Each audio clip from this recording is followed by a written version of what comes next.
नमस्कार मित्रांनो, मी स्वाती तोरसेकर एशा पृथ्वीमध्ये तुमचं स्वागत करते. भारताचा शेजारी देश बांगलादेश आणि तिथे जो एक राज्यक्रांती झाली, शेख हसीनांना आपला देश सोडून पळून यावं लागलं भारतामध्ये. त्याच्यानंतर अमेरिका प्रणीत एक बावलं तिथे स्थापित करण्यात आलेलं आहे आणि एक सल्लागार मंडळ असावं त्याप्रमाणे त्यांची जी नेमणूक आहे ती अजून सुद्धा ॲडव्हायझरी म्हणजे एक सल्लागार म्हणूनच गणली जाते. ते मोहम्मद युनूस. या मोहम्मद युनूस यांच्याबद्दलची तुम्हाला कल्पना आहे, की त्यांना अ, नोबेल प्राइज दिलं गेलेलं होतं. असे नोबेल प्राइज बद्दल सुद्धा आता शंका यावी अशी परिस्थिती थोडीशी दिसते आपल्याला. म्हणजे आतापर्यंत ते मॅग्सेसे आणि हे ते ही पारितोषिकं कशी दिली जातात त्याच्यावर बरीच बोलणी-नती झाली. परंतु ही सगळी जी आहेत आपली नोबेल प्राइजेस सुद्धा ती सुद्धा एका विशिष्ट हेतूने दिली जात असावीत असं आपल्याला दिसतं. आणि मोहम्मद युनूस यांची बॅकग्राऊंड तुम्हाला माहिती आहे. बांगलादेशामध्ये त्यांनी ग्रामीण बँक म्हणून एक उपक्रम चालवलेला होता आणि त्याच्यामध्ये अगदी जे गरीबातला गरीब माणूस त्याला एक छोटासा व्यवसाय आपला उद्योगधंदा करायचा अगदी चणे-फुटाणे समजा विकायचे असतील त्याला, तर त्याला जे काही थोडंसं भांडवल लागतं, ते भांडवल अर्थसहाय्य या बँकेकडून दिलं जात होतं. मग त्याच्यामध्ये अगदी 500,000 पासून आणखी थोडेफार काही जास्तीचे असे पैसेही बँक देत होती आणि मग त्या लोकांना त्यांनी कसा एक मोठा हातभार लावला आणि त्यांना आर्थिक दारिद्र्य रेषेच्या वर आणण्याचे प्रयत्न कसे केले गेले वगैरे ह्याच्यासाठी मोहम्मद युनूस यांचं नाव पूर्णपणे जगामध्ये गाजलं वगैरे वगैरे. त्याच्यानंतर त्यांना मग बिल क्लिंटन ज्यावेळेला होते तेव्हा बिल क्लिंटननी त्यांचा सत्कार केलेला आपण बघितला. या सर्वानंतर त्यांना एक नोबेल प्राइज पण मिळालं. पण शेख हसीना ज्यावेळी सत्तेवरती आल्या तेव्हा या सगळ्याचं बिंग फोडलं गेलं आणि मग हे मोहम्मद युनूस जे आहेत, ही कशी एक भ्रष्ट व्यक्ती आहे आणि सगळा मामला जो आहे तो सगळा गडबड घोटाळा जुमल्याचा प्रकार होता ग्रामीण बँक म्हणजे. आणि त्याचे पुरावेच्या पुरावे त्या बाईसाहेबांनी कोर्टासमोर सादर केले आणि मोहम्मद युनूस हा कसा खरा म्हणजे बांगलादेशचा शत्रू आहे ही गोष्ट जी आहे ती कोर्टाच्या वेशीवर टांगण्यात आली, असं आपण म्हणू. अशा प्रकारे एक बदनाम झालेली व्यक्ती कारण बांगलादेशामध्ये असं म्हटलं जातं, की त्यांनी अनेक महिलांना तिथे कर्ज दिलेली होती. पण गंमत अशी, की तिथे शरिया कायदा असल्यामुळे महिलांची जी साक्ष आहे, त्या साक्षींची किंमतच मुळी अर्धी किंवा पाव म्हणजे एक पुरुष ज्यावेळी साक्ष देतो, तेव्हा त्याला काउंटर म्हणून तिथे 2 किंवा 4 स्त्रियांची साक्ष लागते. तोपर्यंत त्याची दखल-दाद घेतली जात नाही. अशी अवस्था ज्या देशामध्ये आहे, तिथे बायकांना यांनी कर्ज दिली आणि नंतर त्याचं काय केलं? बरं, हा सगळा जो प्रकार आहे, तो एक प्रकारे तुम्ही म्हणा पतपेढीसारखा होता. आपल्याकडे सुद्धा पतपेढीमधले गैरव्यवहार आता तर लोकं त्या बातम्या छापायला सुद्धा कंटाळा करतात असं मला वाटतं. ह्या सगळ्या ज्या गोष्टी असतात त्याच्यामधून मनी लॉन्डरिंग म्हणजे काय? काळा पैशाचा पांढरा पैसा करणं म्हणजे जो पैसा हा हिशोबात नसतो, तो पैसा हिशोबात आणणं म्हणजे काळ्याचा पांढरा करणं. तर उदाहरणार्थ तुम्ही जर का कुठे लाच घेत असाल आणि ती लाच जी आहे, ती काय तुम्हाला तुमच्या बँकेमध्ये जर का तुम्ही पैसे डिपॉझिट केलेत, तर पंचायत होते. मग त्याच्यावरती तुम्हाला काय ते कर द्यावा लागतो. मग अशा प्रकारचा हा जो सगळा पैसा आहे, तो कुठल्या ना कुठल्या नावानी पतपेढीच्या ज्या बँका असतात त्याच्यामध्ये टाकला जातो आणि मग तो फिरवला जातो सगळीकडे.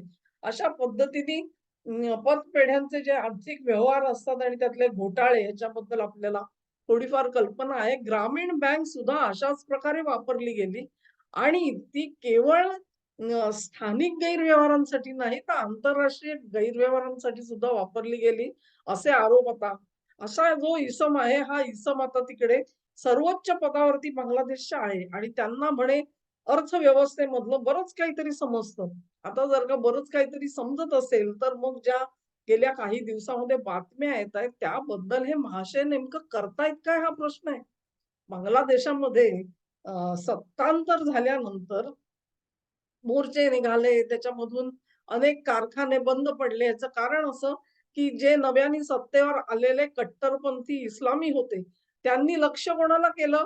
तर लक्ष केलं त्यांनी उद्योगधंदा चालवणाऱ्यांना. म्हणजे जे मालक होते, त्या मालकांच्या विरोधामध्ये मोर्चे काढायचे, त्यांची दुकानं जाळून टाकायची, माल जाळून टाकायचा, अशा सगळ्या मोहिमा सुरू झाल्यामुळे उद्योगधंदे बंद पडले.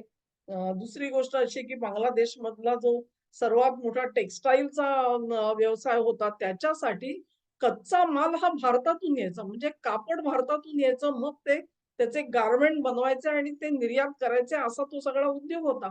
या सगळ्या ह्याच्यामध्ये जी एक अशांतता पसरली, अस्थिरता आली संपूर्ण आर्थिक व्यवहारांमध्ये, त्याच्यामधून बांगलादेशचं जे एक पाऊल आहे, ते 10-20 वर्ष मागे खेचलं गेलं असं आपण म्हणू शकतो. शेख हसीनांनी ह्या देशाला स्थिर करण्यामध्ये यश मिळवलं होतं आणि कुठे ना कुठे माणसाला एक रोजी-रोटी मिळावी इतकी साधी तरी व्यवस्था त्यांनी करण्याचा प्रयत्न ते चालवलेला होता. पण त्या सगळ्यावरती पाणी पडलं. आजच्या घडीला अशी परिस्थिती आहे, की असं ज्यावेळेला होतं तुमचं जेव्हा उत्पन्न थांबतं, निर्वाहाचं साधन हे नष्ट केलं जातं आणि केवळ कशासाठी? तर अवामी लीगचे जे उद्योगपती होते किंवा ते व्यवसाय करणारे होते, त्यांच्यावरती हल्ले करून त्यांचे उद्योगधंदे बंद पाडण्यात आले. त्याच्यानंतर मग आता ज्याचा उद्योगधंदा बंद पडला, त्यांनी आपल्या पदरी 2, 4, 5 काय 10, 20, 25 नोकर ठेवले असतील. त्यांचाही रोजगार बुडाला. त्यांचा रोजगार बुडाला तर ते कुठे बघणार हा प्रश्न आहे. आणि मग जो काही थोडाफार पैसा लोकांनी बँकांमध्ये ठेवलेला होता, तो पैसा त्यांनी काढून घ्यायला सुरुवात केली. कारण पैसा हातात नाही, नवा पगार हातात येत नाही. मग तुम्ही जे जपून ठेवलेले आहेत, बचत केलेले पैसे आहेत, ते काढणं महत्वाचं झालं.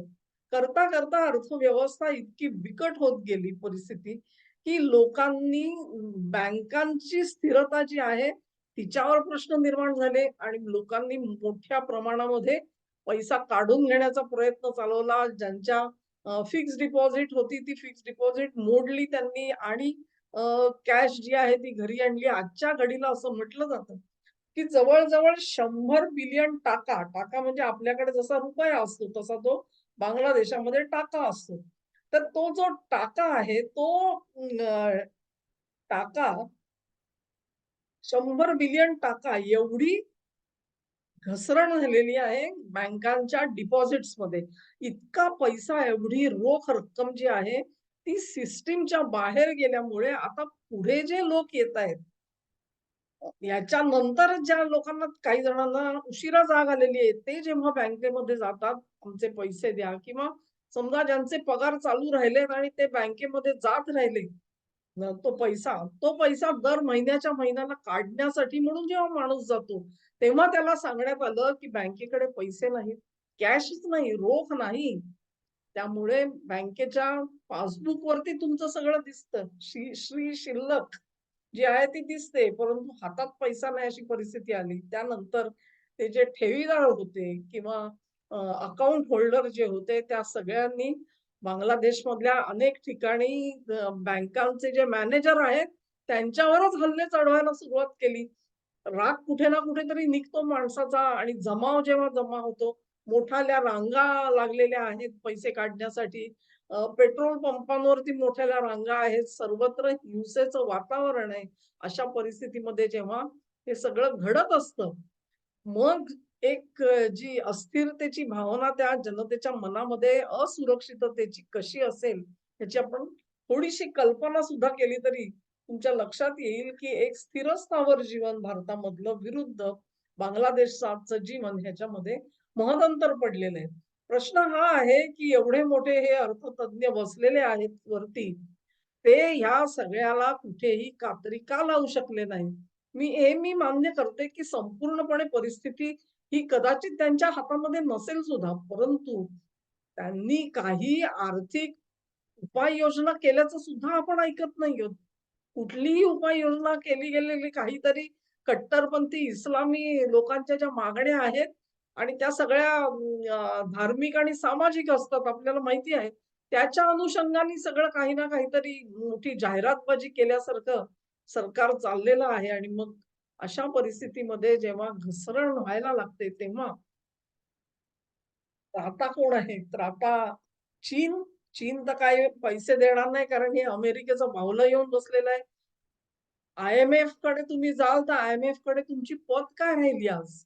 IMF असेल, वर्ल्ड बँक असेल, ह्या ज्या मोठमोठ्या संस्था आहेत, त्यांच्याकडून काही मदत मिळण्याची शक्यता नाही. भारत मी दुरावून ठेवलेला आहे. ज्या पद्धतीत भारतावरती आरोप केले गेले, त्यातून आता भारत सहजासहजी मदत पाठवेल अशी परिस्थिती राहिलेली नाही. आणि मग प्रश्न एवढाच येतो, की ह्यांचे जे कोणी त्राते आहेत, ज्यांनी त्यांना तिथे सत्तेवर आणून बसवलं, त्यांनी आता जर का ते सेंट मार्टिन बेट जे आहे ते आमच्या स्वाधीन करा, मग आम्ही तुम्हाला मदत पाठवतो, आर्थिक मदत असं सांगितलं, तर बांगलादेशला गुडघे टेकून त्या अटी ज्या आहेत त्या मान्य कराव्या लागतील. याचाच अर्थ असा, की अगदी शेख हसीनांना हद्दपार करायचं, त्यांना सत्तेवरून खाली खेचायचं, त्याच्या जागी आपलं बाहुलं आणून ठेवायचं.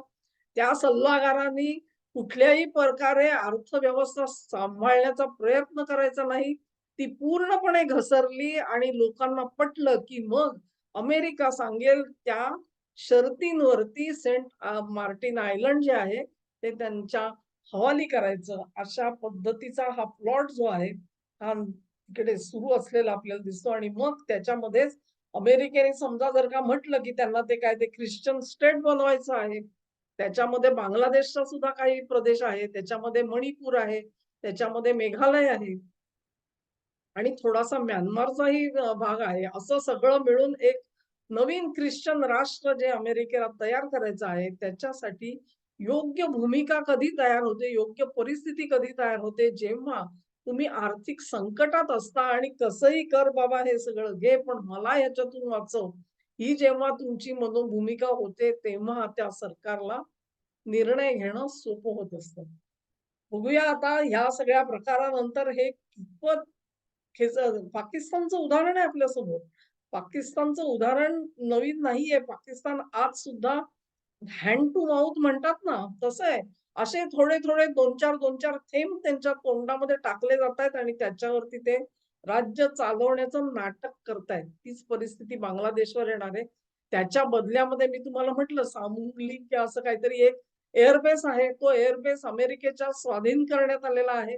आणि मग अमेरिका तो एअरबेस वापरून त्यांना इराणपर्यंत झेप घेण्याची एक परिस्थिती जर का आली समजा, तर ते त्याचा वापर करू शकतात. अशा रीतीने अमेरिका ही आपलं लष्करी सामर्थ्य जे आहे, ते या संपूर्ण उपखंडामध्ये कसं वाढवते आहे, हे पाकिस्तानचं उदाहरण आहे. त्याच उदाहरणावरती आज बांगलादेश चाललेला दिसतोय.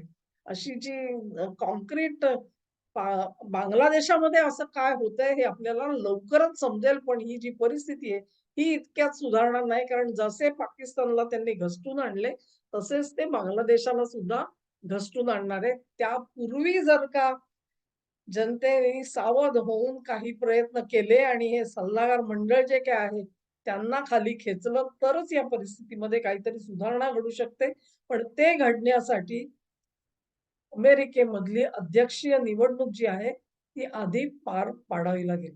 हा व्हिडिओ मित्रांनो तुम्हाला आवडला असेल अशी आशा करते. तुम्हाला आवडला असेल तर लिंक शेअर करा, व्हिडिओला लाईक करा, चॅनेलला सबस्क्राईब करा आणि तुमचं सहकार्य माझ्याबाबत कायम राहू द्या. नमस्कार.